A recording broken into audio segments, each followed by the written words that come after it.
Hey YouTube, it's time for our top 10 overall for Halloween Horror Nights 25 in Orlando, Florida. And first, we're going to do me, you. Well. 1, 2, 3. 1, 2, 3. Ah! Yay! Victory! Okay, so I guess we're going to go from 10 to 1. Number 10 is Seeing Jack. When right before one of his shows, we just happened to be walking in the right area, and we saw him and all his minions, or Chance and all the acrobatics and everybody. Yeah, they all walked in front of us. Woo! And they're already in character. Yeah. That was the best part. So that was about almost 10 minutes before the actual show started. Yeah. But we were just, in fact, almost the exact same spot where we got stuck waiting for the Parade of Terror to go by. Oh, that's right. Yeah. Pretty close. Yeah. It was funny to see the kiddie parade go by Jack's stage. Yeah. So, number 9 is the Aftermath store. Although this year it's a Halloween Horror Nights store, and it's a bit of a museum. Yeah. And as well as some extra merchandise. So that was really cool. So, number 8 was Seeing Billy and Ted. You know, it's always fun to see that. Yeah. It was a pretty good show this year. I tried to record the audio of it. I don't know what happened. I got home, there was no file. I'm like, okay. Number 7, fire! Fire! The fire in the psychoscarapy zone, the big ball of fire was away for a few years, but it's back. It's not in the water, but it's there. And even standing 15 feet away from it, it's like stupid, crazy hot. Yeah. Which will be nice later on if it gets cold near the end of the Halloween Horror Nights run. Yeah. Even the Fire Jack show was hot, and that's like way up high. Yeah. A lot of the stuff on the front wasn't. Yeah. This year's theme and the graphics and overall, it just seemed better than it's been in a few years. It's a stronger theme. Yeah. And they kind of went away from icons for a while and didn't really have as much of the integrated marketing thing as this year. So it was really cool. We borrowed it for our thing too. You can tell that they put a lot of effort into. Yeah. Just the imagery of everything. So. Yeah, I mean, like before, like 21 was the last year I think was pretty strong, and then 22 we didn't go to, but 23 was. I don't know. It was all Walking Dead. Yeah. Yeah. And then 24 was sort of like a theme, but not really. So. But the archway for 24 was really strong. It looked like it was on fire, and I like that. Yeah. So number five is Jack's show, which is pretty cool. A little gruesome, but pretty cool. It's a little bit like the Billy and Ted show because they do the dancing and things like that. Mm-hmm. But it's a custom built show stage because it's the only thing they can put that in Universal.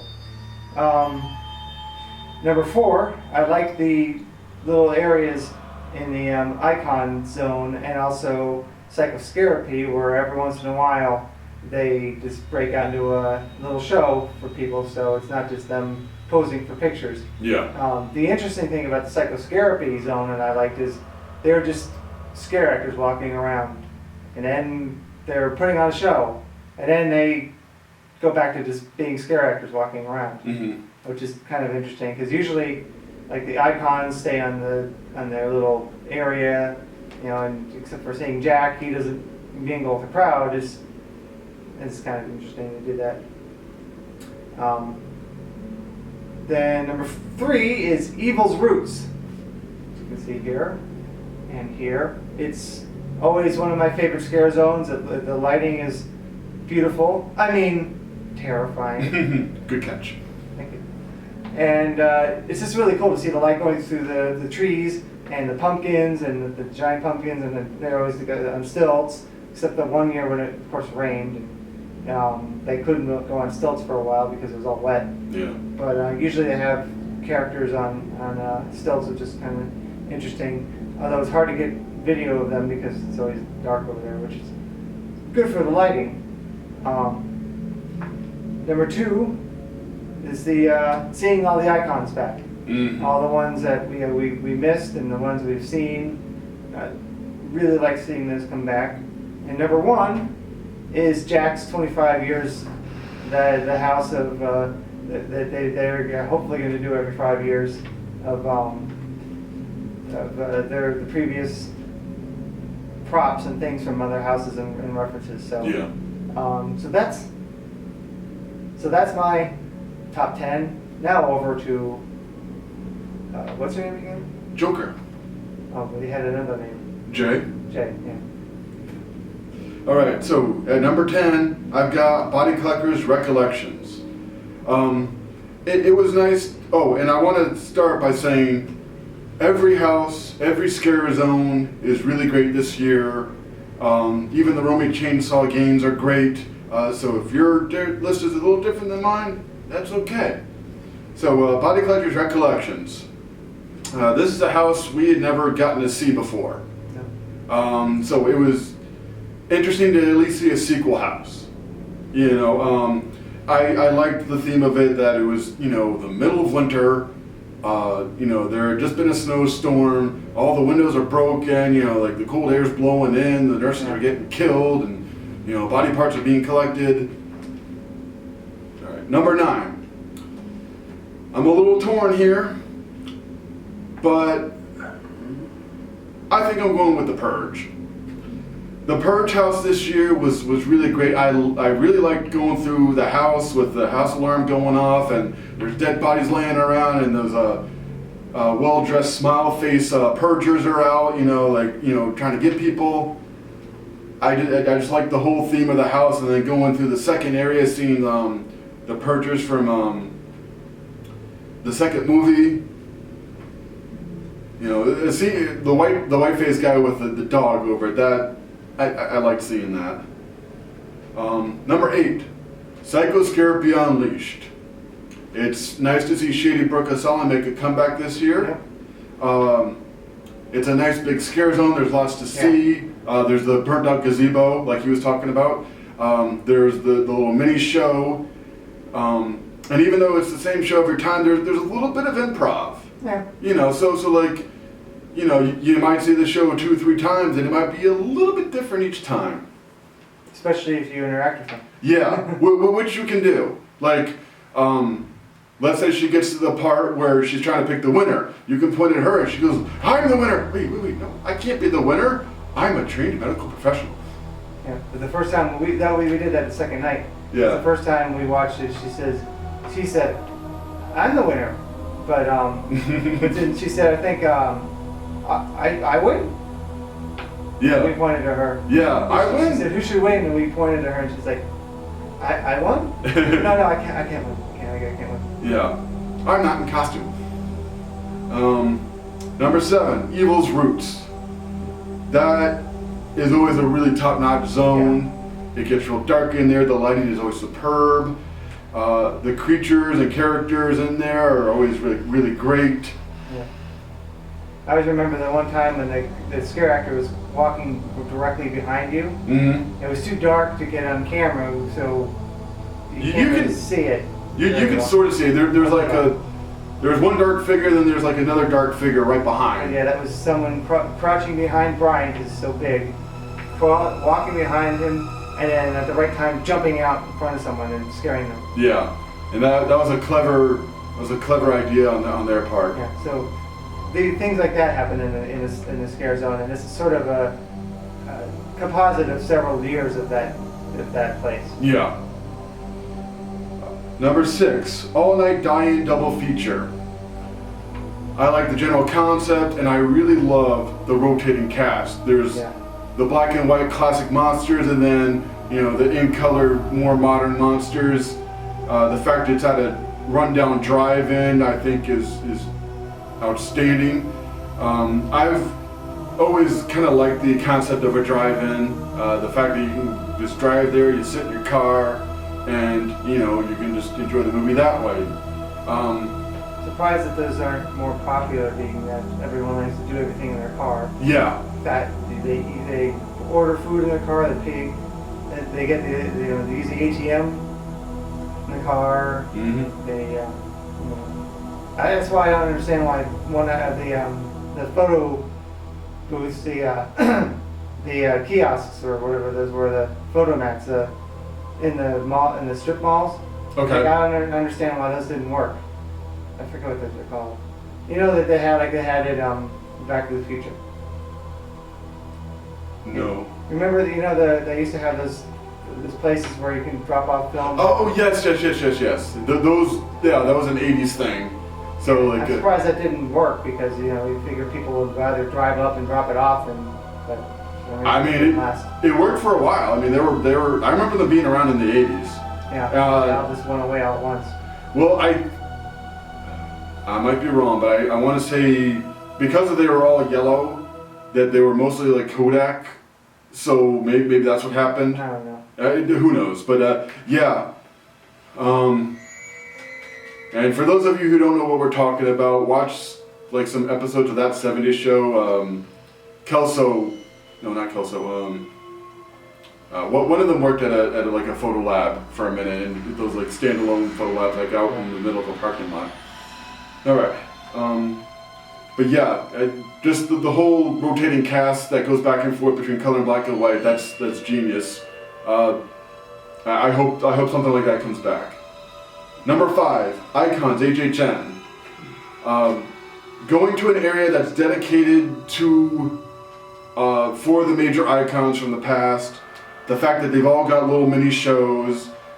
The fact that the minions running around are from the past several years. It's a very good scare zone. If you're gonna see any scare zone, like go in there and just check it out, stick around, watch one of the shows. Props to the scare actors for dealing with that music over and over and over and over again. The poor ushers got to listen to a very warped version of "Let's All Go Out to the Lobby." Well, the dude who had the blacklight reacted costume, the one that was very neon and bright, kept dancing to it when we walked by it. Yeah, I remember that now. Yeah, I saw that. Yeah. Number 4, The Carnage Returns, Jack's show. I was very, very impressed with this. It feels like you're going to a concert, but there's so much going on. It's like a magic show, it's an acrobatic show, it's a comedy show. I like how he played Jack, how he had the way he comes out and like, like, yeah, miss me. Yeah, and number 3, Bill and Ted's Excellent Halloween Adventure. It's always a great show. Yeah. It was a treat to see the same Bill and Ted actors come back because that's our Bill and Ted. And it's also been rumored for a while that they won't come back, and it's still rumored that they might not be back next year. Yeah. We'll see. Every year it's kind of like a gamble, and.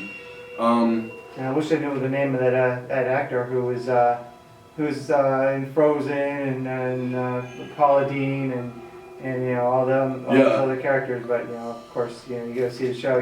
There's no program with all the names in it. We just know what the characters are. But it's great to see her come back, and I'm pretty sure I recognize a few other people in the cast as well. Yeah, but it's a good show. It's good to see the actors back, and it's always a treat.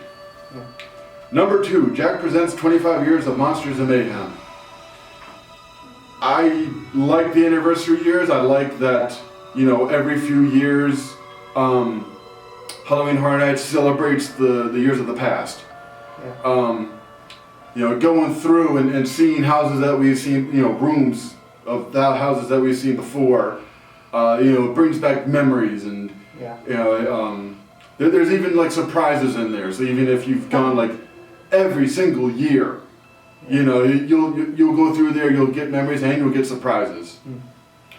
But yeah, I like just the retro themed houses, you know, like seeing things that you may have missed, or, you know, relive things that you've seen. We live, we die, we live again. That's right. Halloween Horror Nights is Valhalla. And number 1, for me personally, Asylum in Wonderland 3D. I thought it was a great house. I liked all the callbacks from years past. I liked the fact that they've got all the Alice in Wonderland characters coming out. You've got the Dodos, Tweedledee, Tweedledum, Hatter. You got Alice in a straight coat. You got the Red Queen. All kinds of things going on. You got the 3D, and there's like words floating out at you. The tunnel, there's...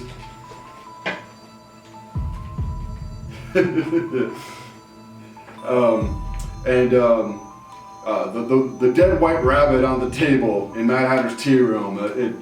You know, like seeing Hallowed Past in 2010 and seeing, you know, the dead white rabbit in there, and then seeing it again in 2015.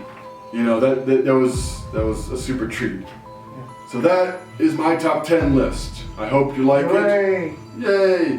And I hope you at least partially agree with me. Alright, well, thanks for watching all the way through.